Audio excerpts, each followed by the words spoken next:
All right, good morning guys, how you doing? So I'm out here in nature, just enjoying things, and I was about to post a picture of this to my Instagram stories when a direct message caught my eye, and it was a question. I thought I'd answer it for you guys here because I keep getting it. So the guy said, "Hey Derek, I love all your posts, man. I'm really big fan, but I have to know, I promise I won't tell anybody, but are you natural?"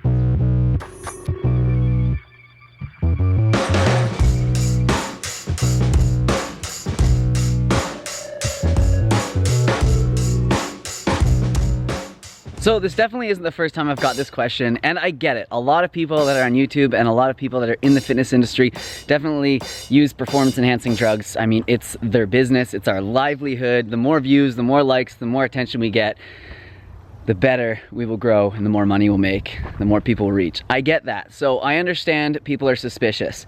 So let me tell you guys a story.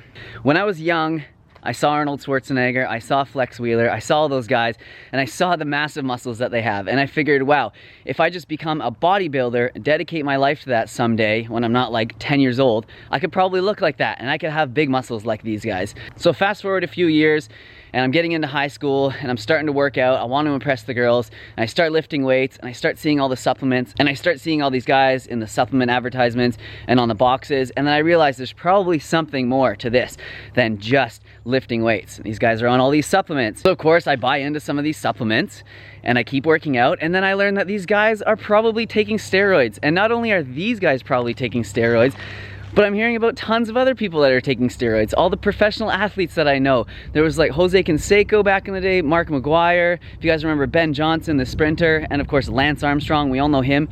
And some of these guys didn't even look like they were on steroids. So now I'm suspicious of everyone. I figure anybody with any muscle that's in any sports is probably on steroids. So fast forward another few years, and I've been vegan for a few years. I was a runner, I loved doing trail running. I was really lean, I was really well adapted to long distance running, and I just started to become a nutritionist, and I kept getting the same feedback from people. They were like, "Hey, this might work for you, I get that. I'm sure there's some benefits to the vegan diet, but I like to have some muscle. I need those gains. I like to look a little bit more manly." So I quickly realized if I want to change some opinions, I'm definitely gonna have to put on some muscle. So I went on a quest to build muscle. I started doing lots of calisthenics. Instead of going out for long runs, I would do push-ups, pull-ups, jump squats, dips, anything that would stress my body. And I started to gain muscle, and it wasn't really that hard. So I kept the momentum going, and here we are a few years later. A year ago, I started adding more weights to my workouts, and I've reached a potential that I didn't think was possible for me.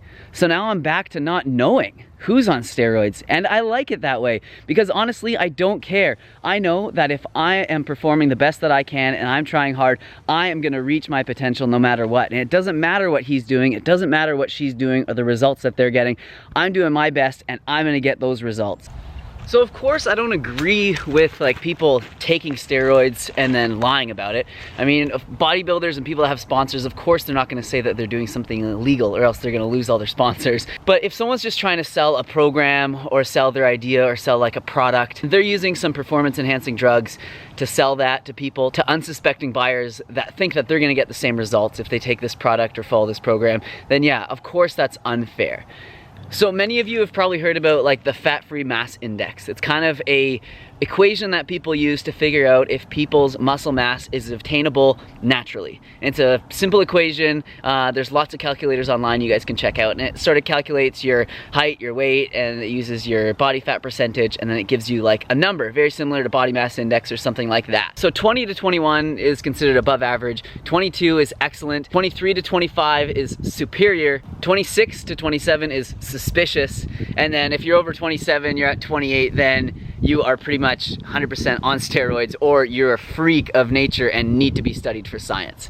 So if we plug my calculations into there, I'm 5'6", I'm 145 pounds. So I'm 5'6", I'm 145 pounds. A lot of people want to say I'm at like a very low body fat. I really don't think I'm as low as people think. I think we estimate people's body fat to be lower than they are most of the time. So I'm gonna say I'm around an 8% body fat. I get a lot of people saying they think I'm like 6% or 5%. I'm definitely not that low.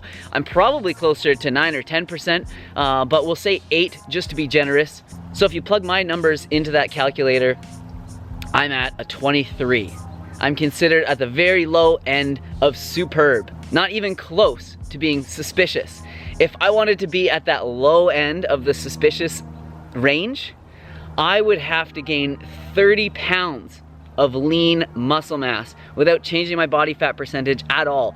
Can you imagine me 30 pounds heavier? So honestly, if you guys don't think that these gains are attainable naturally, give your head a shake and quit looking at everybody else. Find what your potential is. It doesn't matter if other people are using drugs or what they're doing to get their results. Do the best that you can. A lot of people also think that I'm taking something because I stay so lean year round. People aren't used to seeing that, but you have to remember that I am dedicated to this lifestyle. I sleep well, I'm consistent with my exercise, I eat the most nutrient dense foods all the time. I don't eat a lot of processed foods, I keep the oils low, the salts low, I keep the nutrient density high, and this keeps me lean and full year round. It's not drugs, it's no secrets. And I'm flattered that people think that this isn't attainable naturally or something has to be up, but it really is in the commitment and it's in the food. So I hope that sheds some light on this topic for you guys. I mean, whether or not I convinced you, I don't really care. I know that I'm doing my best and I'm trying to find my potential, and I don't even feel like I'm close to it yet. So I hope you guys just put those blinders on and do your best and find your potential. Worry about you. Don't worry about what other people are doing. So I really appreciate you guys watching this. Get out there, put your head down, grind away, don't worry about what everyone else is doing, and get those gains.